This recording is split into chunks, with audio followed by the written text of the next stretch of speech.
ចេញ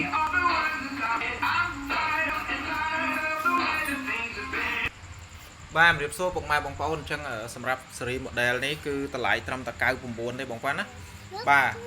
កង់មុខក្រោយគឺមានភ្លើងជុំវិញបាទជុំវិញកង់តែម្ដងណា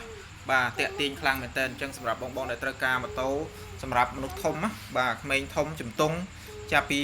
3ឆ្នាំឡើងដល់10ឆ្នាំជាងជិះបានអញ្ចឹងកុំភ្លេចស៊េរីនេះបងប្អូនណាបាទមាន4ពណ៌ពណ៌ស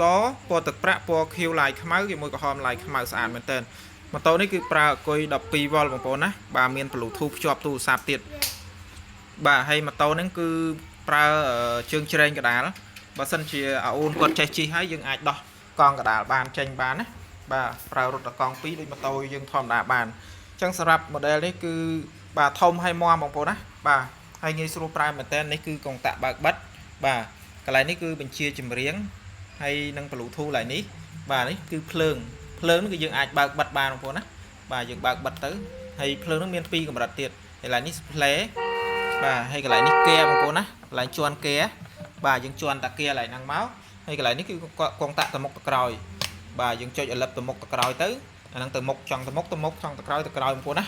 បាទស៊េរី model នេះគឺស្អាតខ្លាំងមែនតើហើយមាំទៀតកង់វាធំណាបាទហើយកង់នេះគឺបងប្អូនមិនបាច់បារម្ភថាវាសឹកអីទេវាមិនងាយសឹកបងប្អូនណាហើយរត់អាចរត់នៅលើស្មៅលើគ្រួសលើបាទខ្សាច់ហើយនឹងបេតុងបានតម្លៃវិញគឺបញ្ចុះតម្លៃស្រឹមតែ$99ទេ